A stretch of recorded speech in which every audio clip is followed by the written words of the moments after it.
Listo.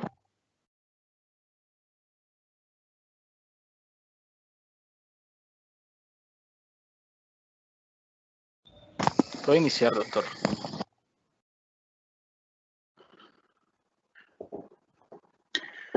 Bueno, muy buenas tardes. Le damos una bienvenida a los asistentes a este nuevo webinar, donde vamos a hablar de intervencionismo vascular en tiempos de COVID-19. Les recordamos que pueden hacer las preguntas durante el tiempo que dure la presentación y un poquitico más. Al final de la conferencia vamos a estar resolviendo todas las preguntas que podamos en aras de cumplir el tiempo y respetar sus múltiples compromisos, y aquellas preguntas que sean respondidas y las que no sean respondidas, vamos después al interior del servicio de cardiología de la Fundación a darles respuesta y se las enviamos a vuelta de correo junto con, pues en otro correo, con su certificado de asistencia. Tengan presente que estas actividades incluyen un certificado de asistencia virtual. Antes de iniciar, les recuerdo, la próxima semana vamos a hablar de ecocardiografía y para el mes de junio, de verdad que hay una agenda muy interesante, manteniendo el enfoque del COVID-19, pero muy interesante. Si mayo fue interesante, ni qué decir de junio. Hay que aprovechar al máximo la cuarentena en la casa para que sigamos aprendiendo con los doctores. Sin más preámbulos, damos inicio entonces a este webinar. Hoy nos acompaña el doctor Manuel Paulo, quien es hemodinamista del Servicio de Intervencionismo Vascular de la Fundación Valle de Lili y quien en este periodo de tiempo entonces nos va a hablar de la evidencia y de nuestra experiencia al respecto. Doctor, bienvenido. Muchas gracias. Muchas gracias, Juan. Agradecido de estar aquí compartiendo con ustedes este tema tan interesante. Gracias a todo el comité organizador de estas interesantes charlas. Y bueno, vamos a dar inicio en esta oportunidad a intervencionismo vascular, pero específicamente el intervencionismo coronario en tiempos de COVID.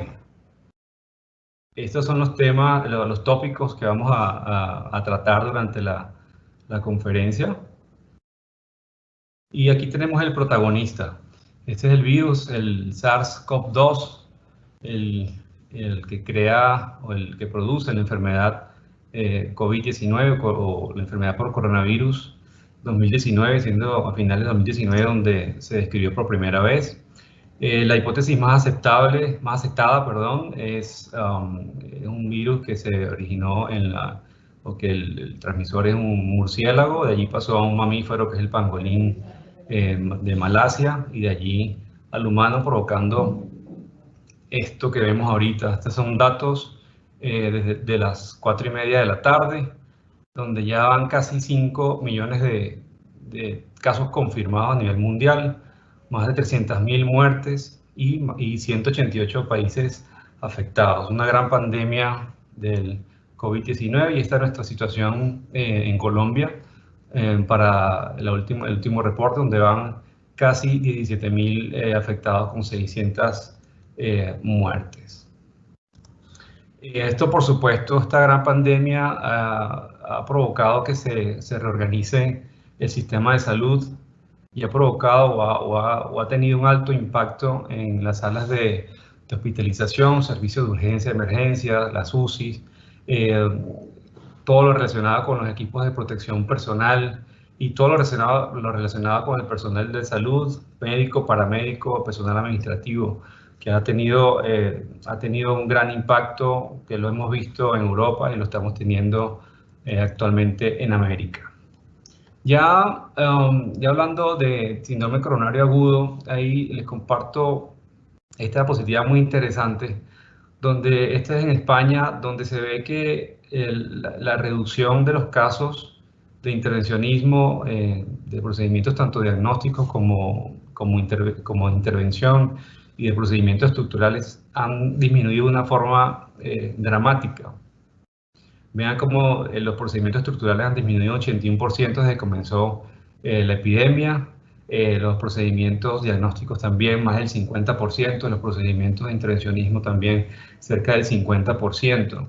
Esto se ha visto o ha sido reproducido en varios hospitales. Este fue un estudio muy reciente publicado en el New England Journal of Medicine, donde en un hospital de California, donde se comparan los casos o las hospitalizaciones por síndrome coronario agudo de 2019 y 2020, y vemos en la línea azul cómo el crecimiento exponencial de los casos de COVID, y ve cómo se ha disminuido cerca de un 48% las hospitalizaciones. Esto plantea la pregunta de qué está pasando, o sea, ¿será que los síndromes coronarios agudos se han presentado, o sea, se presentan menos síndromes coronarios agudos? Y vemos este estudio muy interesante italiano, donde la barra azul muestra la cantidad de paradas o paros cardíacos extrahospitalarios, es decir, no se sabe, es una hipótesis que sea por el virus, pero la otra hipótesis que se plantea acá es que los pacientes no están acudiendo si tienen dolor en el pecho, no están acudiendo como antes de la epidemia, como acudían normalmente, con dolor en el pecho, malestar precordial, dolor al caminar, o sea, con angina, no acuden y se presenta la parada cardiorrespiratoria ya en una fase avanzada de enfermedad coronaria. Esa es una hipótesis que se plantea, es decir, que no es que hayan disminuido los síndromes coronarios agudos, sino que parece que los pacientes o las personas no acuden, no están acudiendo, por supuesto, por todas las medidas gubernamentales o simplemente el miedo por infectarse de coronavirus a las salas de urgencias como lo hacían antes de la epidemia. En la semana pasada se habló mucho de los mecanismos fisiopatológicos que producen daño miocárdico, lo cual está reportado que es cerca en las series que difiere entre un 7 a 28%, sobre todo las series chinas, donde se ve por la troponina o cambios electrocardiográficos del daño miocárdico, y se plantean múltiples mecanismos de daño miocárdico.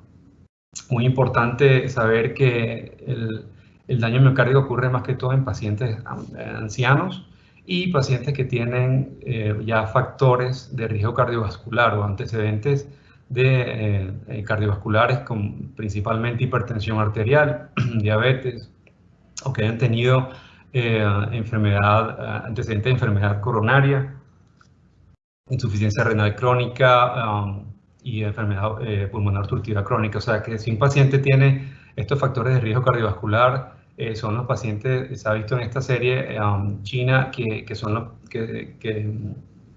que pueden desarrollar o tienen más probabilidad de desarrollar daño miocárdico.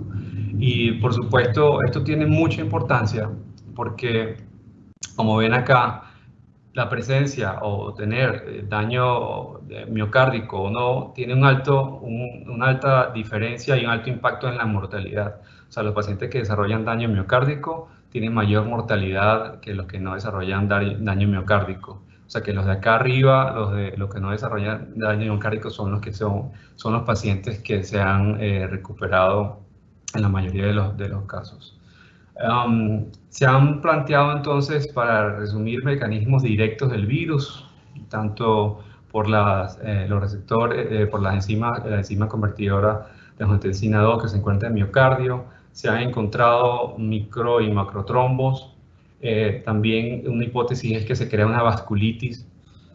Todo esto genera una disfunción microvascular y produce daño miocárdico.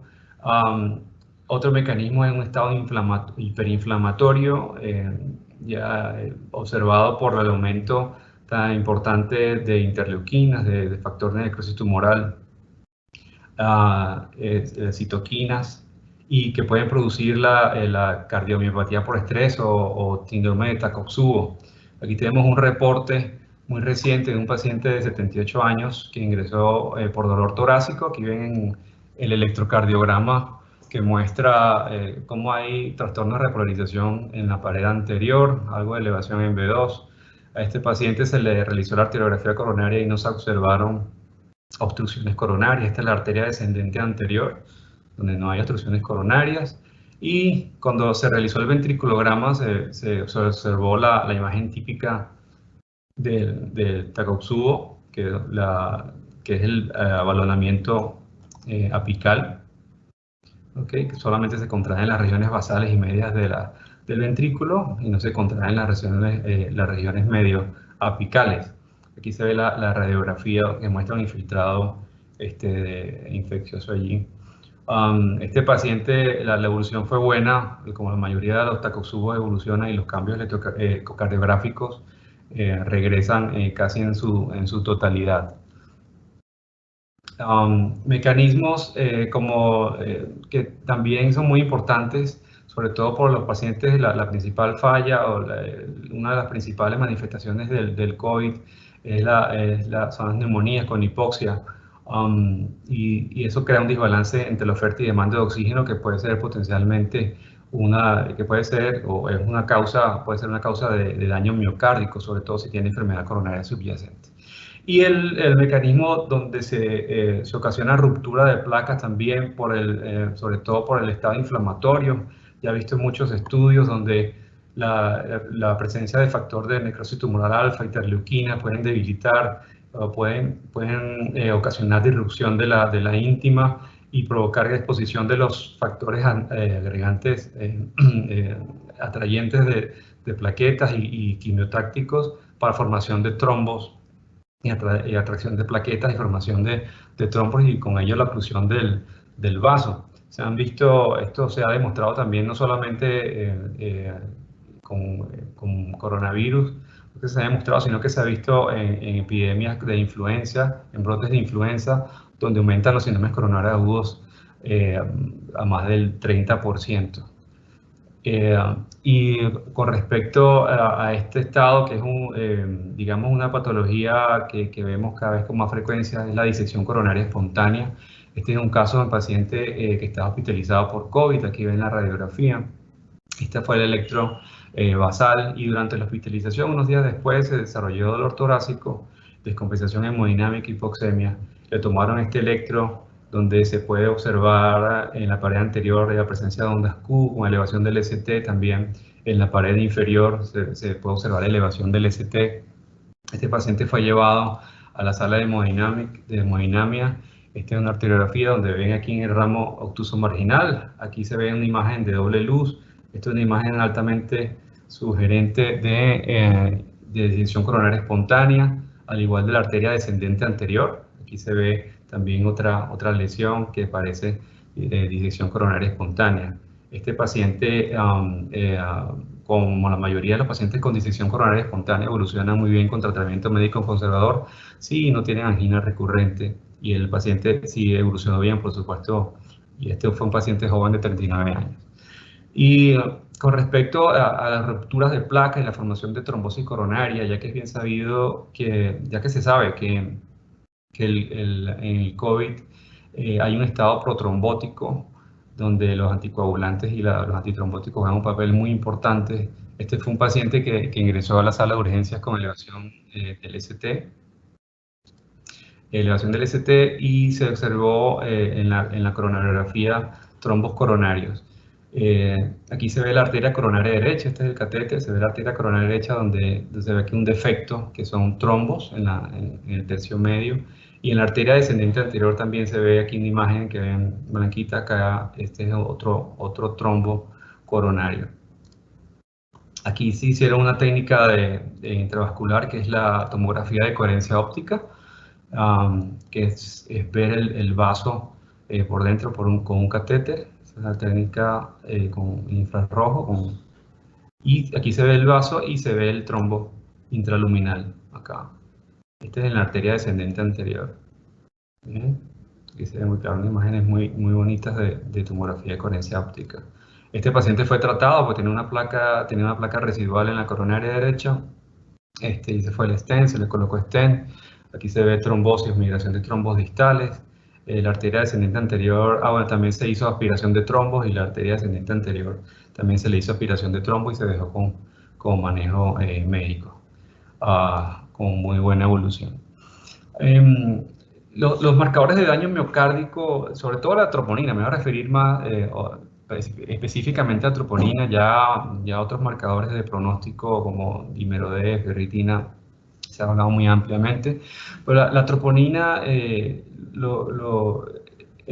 un marcador no tanto para diagnóstico, puede ayudar, pero por sí sola, su elevación, sobre todo la troponina ultrasensible, puede hablar de daño crónico o que tenga un infarto muy pequeño, insuficiencia cardíaca, y cuando ya se eleva más de 5 veces puede ser también un infarto, puede ser miocarditis, Takotsubo, choque.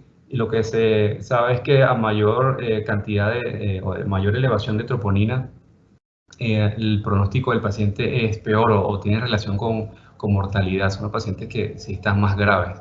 Pero por sí solo la troponina sabemos que no puede hacer el diagnóstico. Y ahí nos remontamos a la definición, la cuarta definición de infarto de miocardio, donde hay elevación de troponina, pero también tiene que haber síntomas relacionados con isquemia, o sea, dolor torácico principalmente, tendría que haber alteraciones electrocardiográficas y ya alteraciones en imágenes como el ecocardiograma y hallazgos angiográficos como oclusión, trombos o disección. Esto para hablar de infarto. Quiero hablar de las imágenes en la urgencia, como el focus o POCUS, que es el eco que se le hace al paciente en urgencias, que también ayuda mucho a diferenciar, y nuestro centro ha tenido ya una amplia experiencia con este estudio y nos ayuda muchísimo en diferenciar infarto, sobre todo de miocarditis.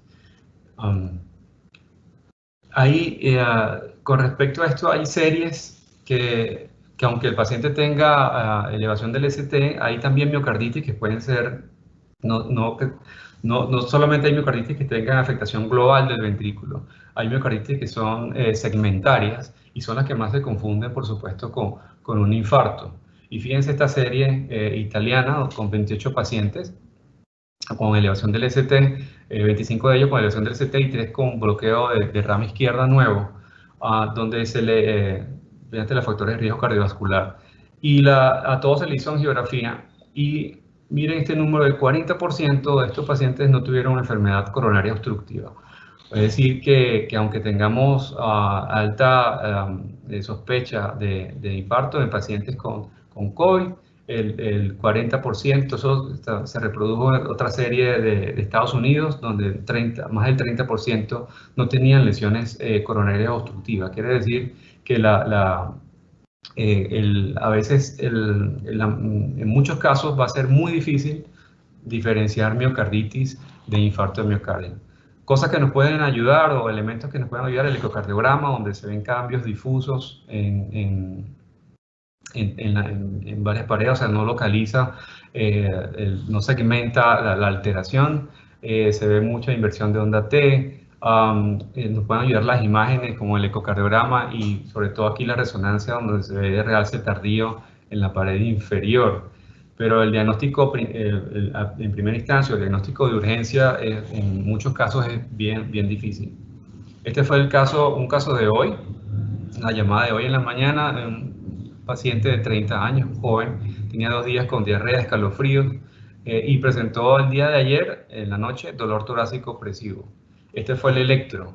Le hicieron troponina, 2300 de troponina, o sea, elevó mucha troponina, y este fue el electro, donde ven cambios, elevación del ST, pero cóncavo en pared lateral alta, se ve también en la pared inferior, cambios en la pared lateral baja. O sea que por este paciente llamaron hoy, se enfocó con miocarditis por la epidemiología, los síntomas, y por supuesto va a la sala de COVID para descartar, ya se le están haciendo las pruebas para descartar el virus. En cuanto a la presentación clínica, se han hecho varios consensos y depende mucho de dónde se encuentra el paciente o si tiene un diagnóstico definitivo, probable, de síndrome coronario agudo, infarto con elevación del ST, si el paciente está en choque cardiogénico o el paciente tiene infarto sin elevación del ST. Y también con referencia a la capacidad de los hospitales para realizar angioplastia primaria a las 24 horas, todos los días, 24/7. La evolución, ha habido una evolución en cuanto a los esquemas o a los algoritmos de tratamiento.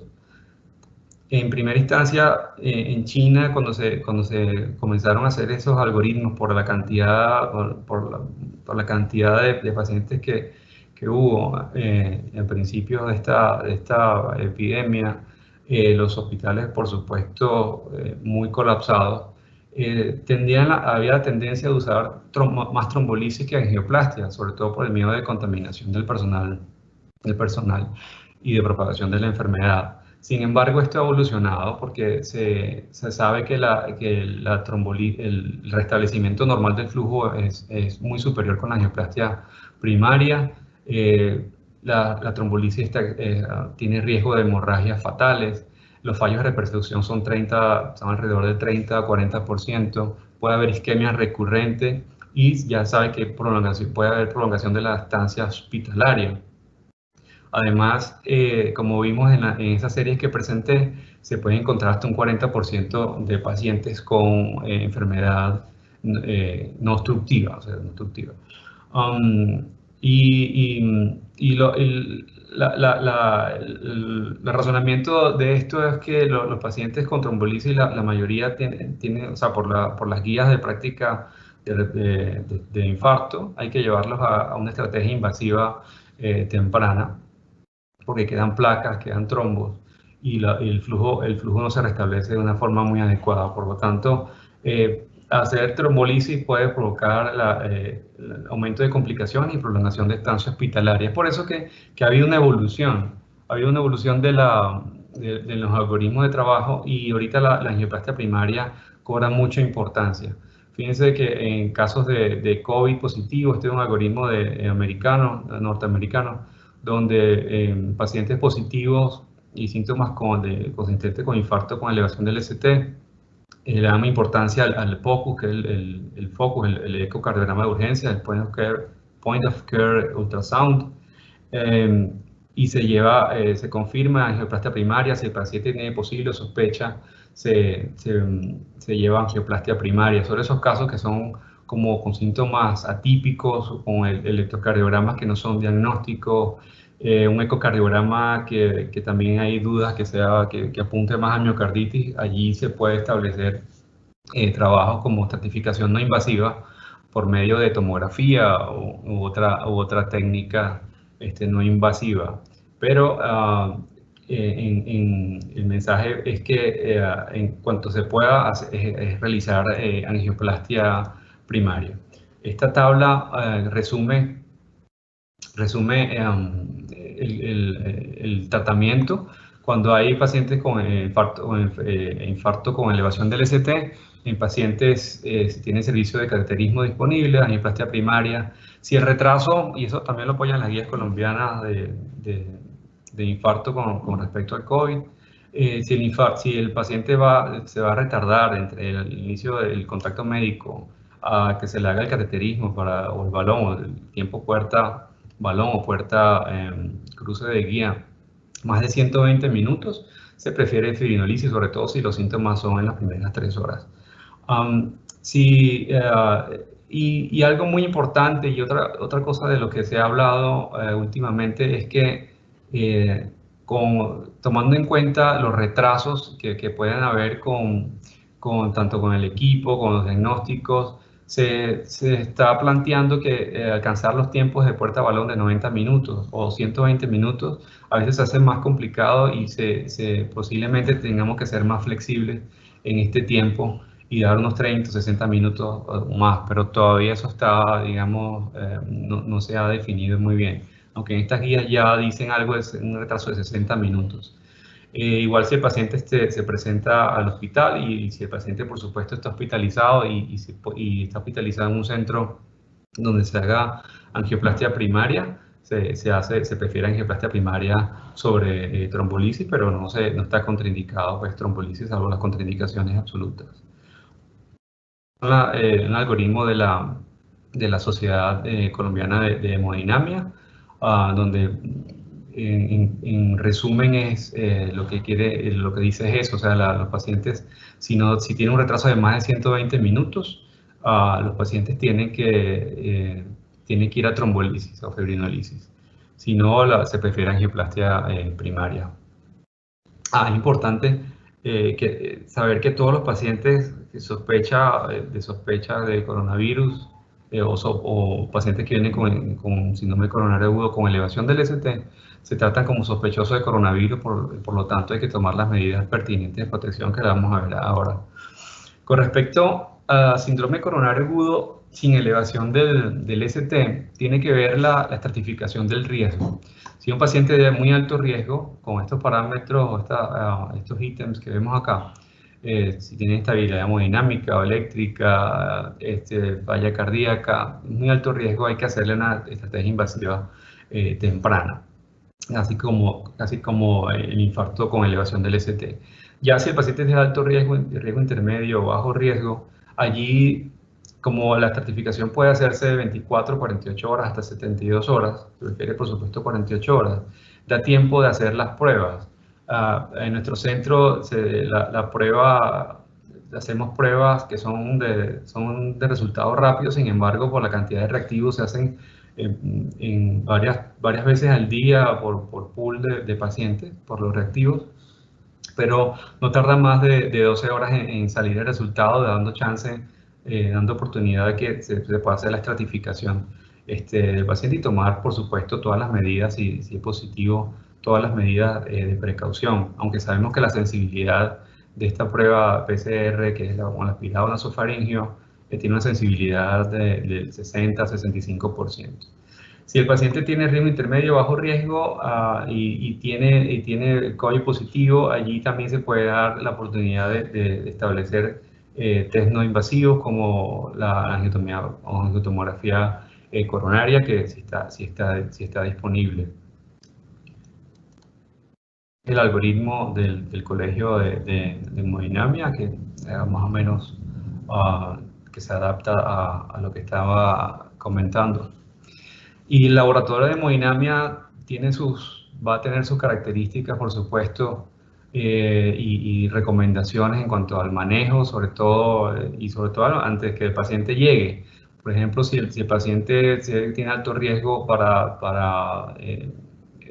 o predictores de mal pronóstico que pueda indicar que se tenga que intubar, se elige o se prefiere que se intube fuera de la sala de hemodinamia, en salas preparadas para tal fin. Igual hay procedimientos que se pueden hacer fuera de la sala de hemodinamia. La desinfección y el cubrimiento de las salas diferentes cuando se hace con bolsas plásticas desechables, y la desinfección es también como aseo terminal de 2 horas más o menos. Igualmente el personal de salud debe tener su equipo de protección individual, restringir el número de personas en la sala de hemodinamia y los pacientes con mascarilla.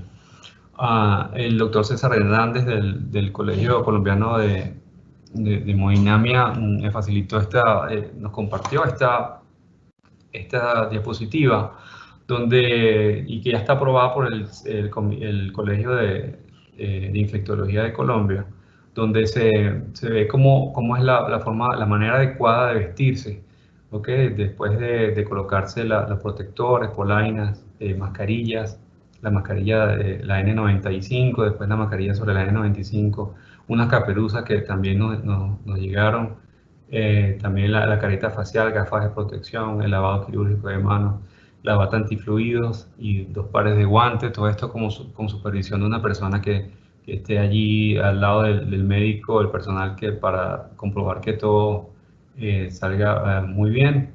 Igualmente las recomendaciones para el retiro, ya que si no se hace un buen retiro, aunque se haga buena colocación del material, si no se hace un buen retiro, también la probabilidad de infección es muy alta, y también tiene sus pasos para quitarse todo el material, y que es muy importante cumplir también a cabalidad.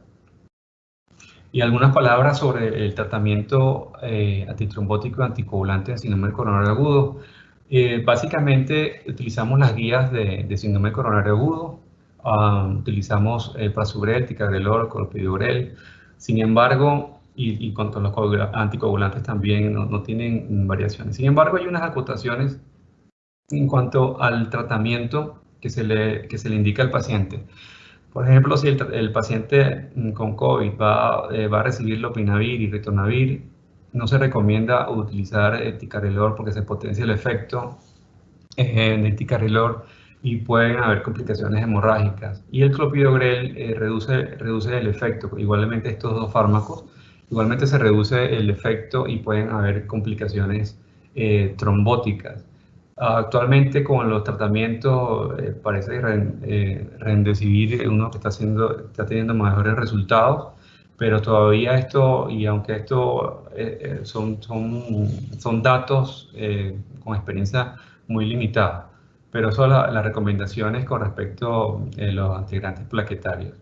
La heparina no tiene efectos, con respecto a los anticoagulantes no tiene efectos, y algunos anticoagulantes orales, los DOAC, también pueden tener efectos con estos dos medicamentos. Esto es una diapositiva interesante en cuanto a escoger, qué antiplaquetario escoger, no solamente en COVID, ya es una forma digamos, en los pacientes con síndrome coronario agudo, ya que se prefiere ticagrelor y prasugrel sobre el clopidogrel. Pero vimos que si el paciente no tiene, si está recibiendo estos antirretrovirales, no puede recibir ticagrelor, entonces el prasugrel, digamos que cobra importancia acá. Si el paciente tiene historia de ACV, se prefiere ticagrelor. Si el paciente no tiene historia y tiene infarto con elevación del ST, se prefiere prasugrel sobre ticagrelor, sobre todo el estudio de ISAR-REACT, el 5 que mostraron recientemente. Si el paciente tiene angina inestable o IM sin elevación del ST y va a coronariografía, aquí se puede utilizar. Si va a cirugía de reaspiración miocárdica, ticagrelor o prasugrel. Si va a angioplastia, se prefiere prasugrel, y si va como terapia médica se prefiere ticagrelor. Esto es de una manera general. Ya para culminar, yo creo que esta diapositiva la realizó el Colegio Colombiano de Hemodinamia porque es preocupante. Nos preocupa mucho que los pacientes que tienen síntomas sugestivos de infarto, como tienen angina, dolor en el pecho, no acudan por miedo a infectarse de coronavirus y tengan en realidad un infarto, un síndrome coronario agudo. Entonces los infartos no paran. Entonces este es uno de los principales mensajes de la conferencia. O sea que hay que, aunque estemos en pandemia con síntomas, hay que acudir, porque cualquier síntoma de estos, dolor en el pecho, dificultad para respirar, disconfort en el cuello, puede ser un infarto. En esta pandemia hay muertes por coronavirus y muchas otras muertes por miedo al coronavirus. Gracias.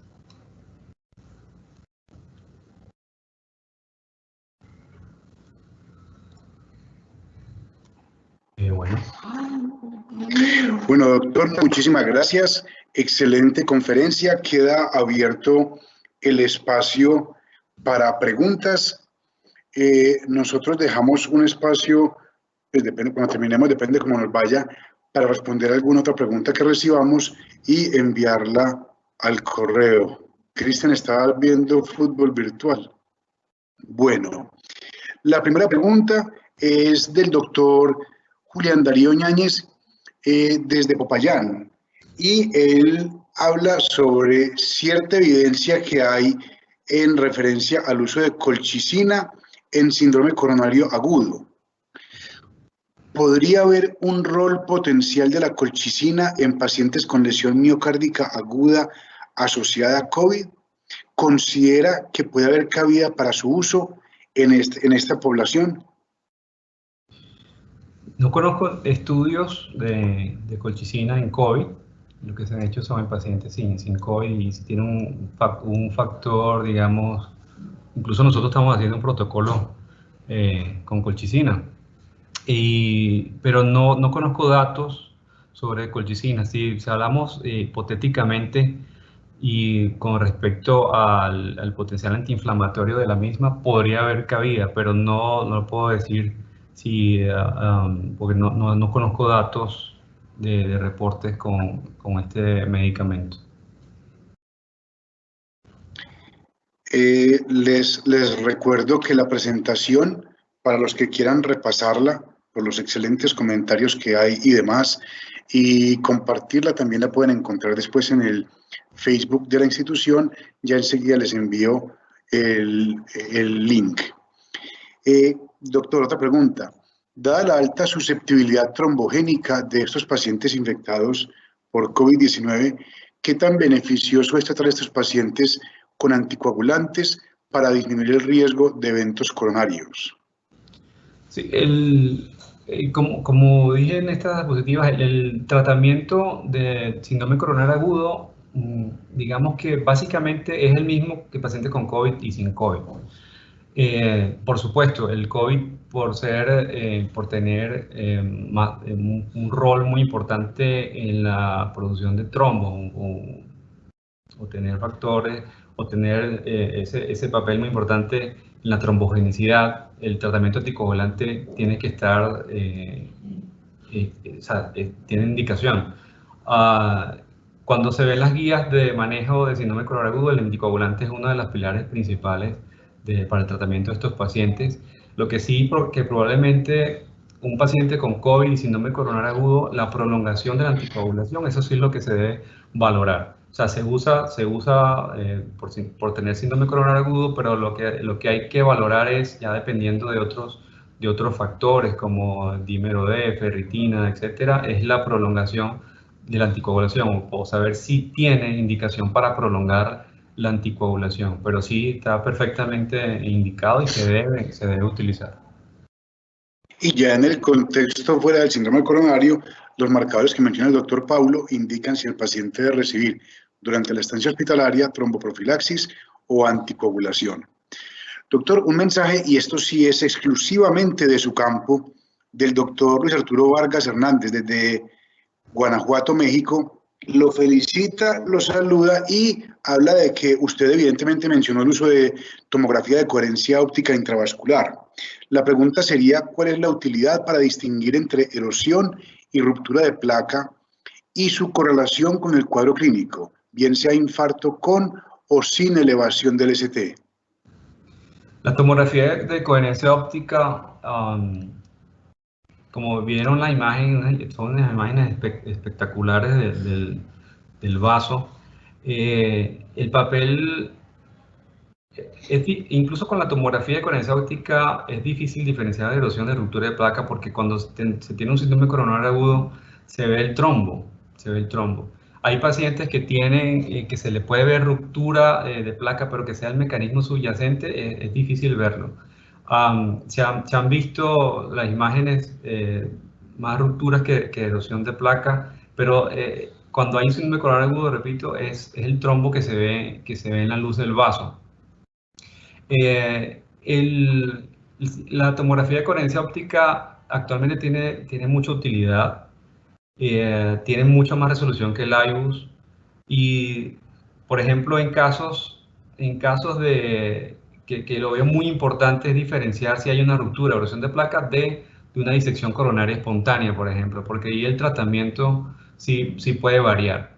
Probablemente en la ruptura o erosión de placa el tratamiento sería angioplastia, pero si hay una disección coronaria espontánea, un paciente que esté estable o que no tenga isquemia recurrente o persistente, ese paciente, si se diagnostica por tomografía de coherencia óptica la disección coronaria espontánea, esos pacientes, la mayoría evoluciona muy bien con manejo médico conservador.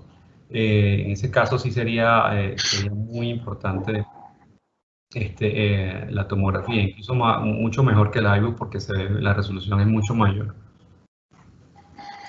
Si los factores de riesgo cardiovascular se asocian a riesgo de enfermedad coronaria y miocarditis por coronavirus, ¿se justifica estratificar el dolor torácico con cambios electrocardiográficos con ecocardiograma previo a angiografía?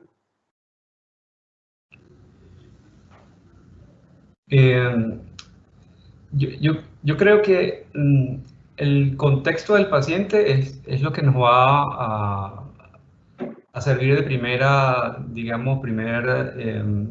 acercamiento a dónde va el paciente.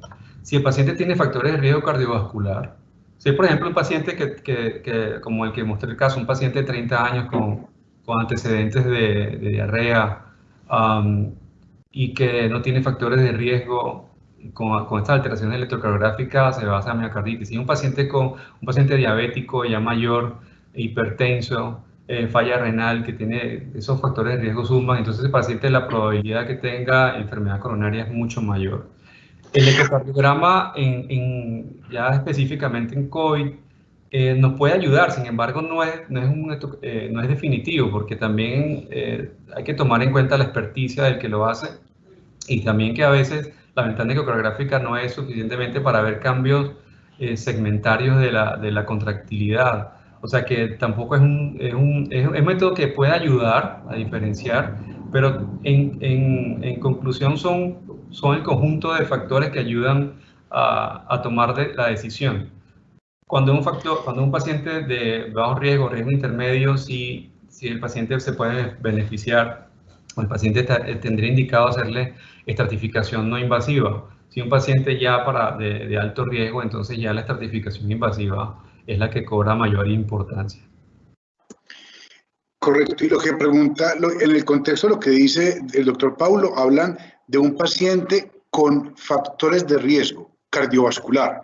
Partamos de eso y un electrocardiograma con cambios y dolor torácico. Es importante saber que el ecocardiograma para estratificar no se recomienda. En pacientes con COVID, con enfermedad cardiovascular de rutina, no se recomienda. Y en un paciente como el que nos mencionan en la pregunta, tengo factores de riesgo, tengo dolor torácico y cambios electrocardiográficos, nos puede ayudar la troponina. El ecocardiograma puede que no nos ayude, pero sí, la troponina y lo que nos mencionaba el doctor Paulo, factores de riesgo y dolor torácico. Seguramente este paciente va a un estudio invasivo. Doctor, una pregunta del doctor Arturo Gómez desde El Salvador. Debido a que en algunas partes, o inclusive en la fundación, el PCR se demora en tener un reporte, en un paciente con síndrome coronario agudo, con sospecha de COVID, ¿se hace un TAC de tórax previo?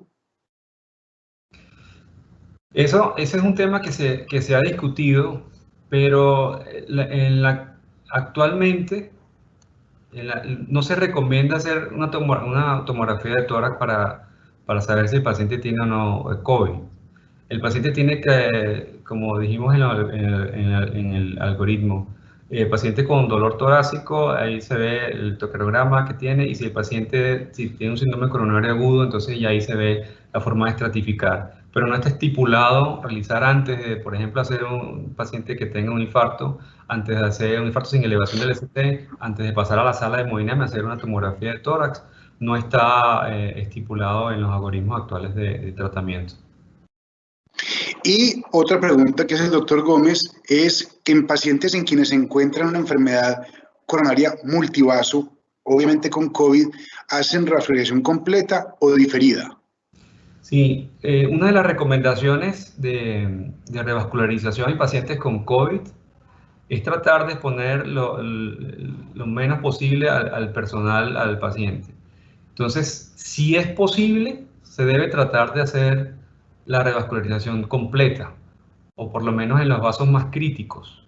Entonces, hacerlo en el procedimiento índice que llama la revascularización. Eso es para no tener otra oportunidad llevar al paciente nuevamente a la sala de hemodinamia. Claro, esto es muy fácil decirlo, pero estando allí en el evento y haciendo la angioplastia, podemos encontrarnos con muchos factores que pueden influir.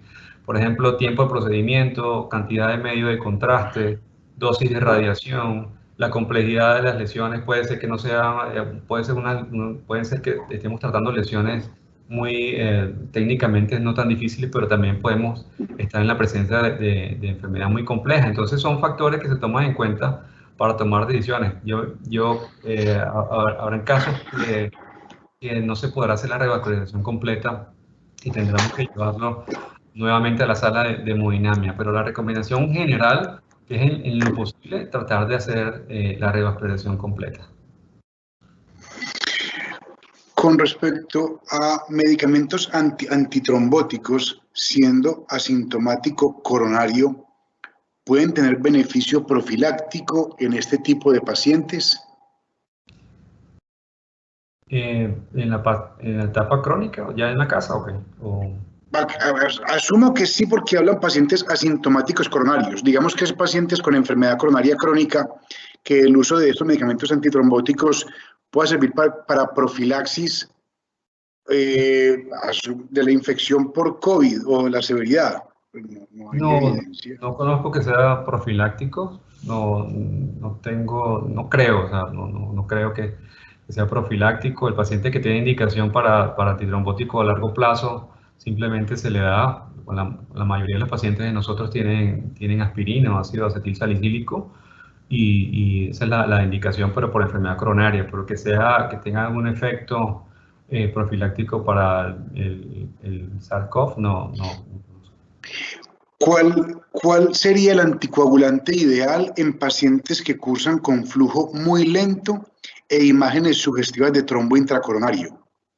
Es una pregunta de Keila Jiménez. Sí, nosotros, si un paciente tiene un trombo intracoronario, podemos utilizar inhibidores de la glicoproteína 2B3A. Aquí utilizamos tirofiban. Y el paciente en la tirografía se utiliza heparina. El paciente cuando tiene cuando va a la UCI, sale de la sala de cateterismo, si se va a continuar con anticoagulación, generalmente se hace con enoxaparina. No hay estudios que comparen un anticoagulante con otro en pacientes con flujo lento. Se le deja con enoxaparina, también se le puede dejar con heparina, pero la medición sabemos que es más tediosa. Y se le deja el tirofiban por al menos 18 o 24 horas. Y al paciente, si tiene indicación para anticoagulación a largo plazo, allí ya es otro tema. Y ahí probablemente, si el paciente tiene COVID, el problema es que está recibiendo medicamentos antirretrovirales, probablemente no podamos dar los DOAC. Entonces ese paciente tendría que irse anticoagulado probablemente con enoxaparina. Pero son casos, hay que individualizar cada caso y ver. Hay pacientes que tienen trombos intracoronarios que preocupan muchísimo, que le dejamos tirofiban y esos pacientes van a revisión en 24 o 48 horas después para ver si se desaparecieron los trombos o si continúa y tomar también decisiones con respecto a la terapia a largo plazo. Manuel, ya que estás hablando de la parte de antitrombóticos y la intervención de estos pacientes, nos pregunta Nicolás Orozco si, teniendo en cuenta el retraso en el resultado de la PCR y en el manejo de estos pacientes, se puede agregar al manejo la fibrinolisis en todos los casos para disminuir el tiempo de isquemia miocárdica antes de una terapia de reperfusión más avanzada. Fíjate, la fibrinolisis, principalmente se prefiere angioplastia que trombolisis, fibrinolisis. Los pacientes cuando vienen con infarto, que tienen infarto con elevación del ST, no hay que esperar una prueba de confirmación de COVID. O sea, que ese paciente va directamente a la sala de hemodinamia para realizar angioplastia primaria. Si es sospechoso, como estamos haciendo ahorita, actualmente, los pacientes con síndrome con infarto con elevación del ST son potencialmente COVID o son sospechosos para tener COVID. Y hay que tomar todas las medidas de protección, tanto del personal como de la sala. Pero ese paciente no necesita realizarse la prueba de confirmación para llevarlo a una sala de hemodinamia. Lo que me refiero, en los que sí se puede considerar la realización de la prueba, son los pacientes que tienen síndrome coronario agudo sin elevación del ST, en donde el tiempo para estratificación, o sea, da tiempo para estratificarlo, para tomar la decisión de estratificarlo, ya que los pacientes sin elevación del ST, si no están gravemente, si no tienen instabilidad hemodinámica o los pacientes que entran en la categoría de muy alto riesgo, esos pacientes se pueden estratificar a las 24 horas. Entonces allí, si tenemos un centro donde hacer las pruebas rápidas, allí sí puede dar el tiempo para saber si es positivo o no con COVID. Y hay que tomar en cuenta la sensibilidad de las pruebas, porque como dije, la prueba por lo menos que realizamos acá tiene una sensibilidad hasta del 65%. Y muchos pacientes se pueden escapar. O sea, que es muy importante preguntarle al paciente. Ya nuestro personal hay que entrenar al personal y aquí lo hacen. Y es la epidemiología, los contactos, si ha tenido contactos, los síntomas. Es muy importante, pues eso es el primer screening que se le hace al paciente cuando ingresa a la sala de urgencias.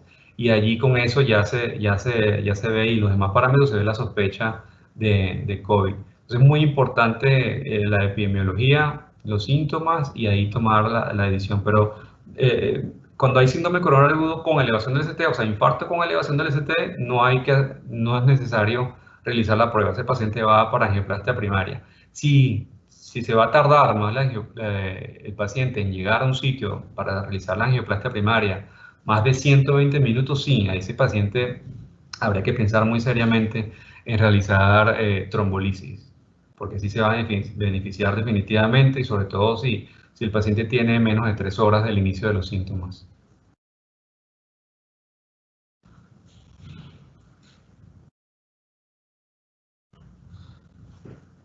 Doctor Gómez, el micrófono. No escucho. Qué pena. Vamos entrando en los últimos 10 minutos de preguntas. Te agradezco aquí, Manuel, ser un poco más recortados en las respuestas para que nos alcance. En los pacientes revascularizados quirúrgica o percutáneamente, ¿hay probabilidad de reestenosis a causa del COVID-19? Uy, esto es tan nuevo que esto es tan nuevo que generalmente cuando vemos reestenosis, en la época actual, de angioplastia actual, la reestenosis generalmente se ve a partir de los 6 meses, en el peor de los casos. Bueno, hay por supuesto pacientes que pueden desarrollarla mucho antes, pero generalmente es a largo plazo. Entonces esta enfermedad, digamos que no ha dado todavía oportunidad para saber si un paciente que se le implanta un stent haga reestenosis intra-stent. Yo pienso que hay que esperar la evolución de estos pacientes. Y lo otro que menciona también el doctor Paulo es que en pacientes crónicos habrá que esperar y ver cuando evaluemos nuestras poblaciones qué tanto encontramos en estos pacientes que se estudian que tengan reestenosis del stent o obstrucción de los puentes. Y en la parte de intervencionismo está indicada la intervención coronaria percutánea en el contexto de un paciente con COVID-19 añoso, hipertenso, diabético y en hemodiálisis. Ya, no entendí, Juan, por favor. Si hay un paciente con COVID-19 que tiene hipertensión, diabetes, hemodiálisis y muy añoso y tiene un síndrome coronario agudo, ¿está indicada la intervención coronaria percutánea? Sí, es muy interesante la pregunta porque uno de los conceptos que de lo que se está hablando es la futilidad. Y hay que pensar mucho en ese paciente, si realmente hacerle una intervención coronaria va a ayudar al alivio de síntomas, que a esa edad, por supuesto, que lo utilizamos, o sea, la indicación más que todo es para el alivio de angina. Y si los pacientes que están muy graves, que tienen, por ejemplo, un paciente intubado, añoso, que la probabilidad de muerte es muy alta, realizar o no una intervención coronaria no va a cambiar el pronóstico. Entonces, esos casos yo pienso que habría que individualizarlos, apoyarse en un equipo multidisciplinario, sobre todo geriatría, y mirar si lo que le vamos a hacer es fútil o no. O sea, que si este paciente, porque no todos los pacientes que están graves con coronavirus, al hacer intervención coronaria, sobreviven o les va bien, porque el mecanismo principal de muerte es la disfunción multiorgánica y hacerle una intervención coronaria probablemente no afecte la evolución de la enfermedad. Entonces, yo creo que el mensaje es que se debería individualizar, conversar, apoyarse en geriatría y mirar cada caso en particular y determinar si no es fótil, y también, digamos, las ventajas en hacer la intervención coronaria. Si un paciente con mucha angina y no tenga, y esté más estable de lo demás, o esté pasando ya la etapa aguda de esto, probablemente le pueda ayudar. Pero si un paciente que está en la etapa aguda muy grave, yo pienso que allí habría que pensarse bien. Y yo le devolvería la pregunta a quien la hizo, y es, en ese mismo paciente añoso, hipertenso, diabético, en hemodiálisis, sin COVID-19, ¿le haría la angiografía? Si dice que sí, ya miramos lo que decía Manuel, cómo está el COVID y demás en su momento, y ahí evaluamos. Otra pregunta, respuestas cortas, si se puede. ¿El uso de adenosina intracoronaria se usa en situaciones de no reflow en los pacientes con COVID-19 es igual, o qué hacen en su experiencia? No hay cambios en eso con respecto al no reflow. Por supuesto, como dije al principio, estamos comenzando esta experiencia, pero el tratamiento de no reflow es el mismo. O sea, adenosina, nitroprusiato, lo que se tenga a la mano. Nosotros utilizamos mucho nitroprusiato, pero básicamente no cambia y no hay evidencia que haya que cambiarlo en COVID. ¿El eco pulmonar podría ser útil en pacientes con sospecha de COVID en lugar de la tomografía? ¿En pacientes con síndrome coronario agudo tendría utilidad esta herramienta? No. Yo pienso que el eco, tanto como la tomografía, digamos que no forma parte del algoritmo de trabajo en síndrome coronario agudo. Ya para otras cosas sí, pero en síndrome coronario agudo no está estipulado realizarlo. Y dejé para el final la pregunta de Ana Gutiérrez. ¿Han realizado algún estudio donde se haya observado que el ácido acetil salicílico pueda aportar significativamente en el proceso de inmunidad celular por el mejoramiento en el aumento del óxido nítrico y su relación con el mejoramiento de la vasodilatación? Si querés responder, porque la otra es decir que hasta acá llegó el tiempo y esa respuesta la hacemos con el grupo, ¿o qué sabes? No, en realidad nada. La hacemos con el grupo porque no que nosotros tengamos algún protocolo que tengamos algún protocolo de investigación en esta parte para evaluar los cambios fisiopatológicos y la respuesta vasodilatadora con la enfermedad y con intervenciones no tenemos. Para Ana vamos a buscar qué información hay, y también si tienes al respecto nos la puedes enviar. Con esto hemos terminado la actividad. Agradecerle a los más de 300 asistentes que hemos tenido en esta oportunidad. En la pantalla ustedes están viendo la actividad académica del próximo miércoles. Para el mes de junio traemos el enfoque del COVID en urgencias, en cuidado intensivo y la parte de anticoagulación y tromboprofilaxis. En el correo que ustedes reciben con los certificados también aparece el link de la página de YouTube donde pueden bajar esta y las conferencias previas. Agradecer finalmente al doctor Manuel Paulo y a todo el personal de apoyo y logística de educación médica y de audiovisuales de la Fundación Valle de Lili por permitirnos llegar a ustedes a estas horas. Doctor Paulo, ¿algún mensaje final?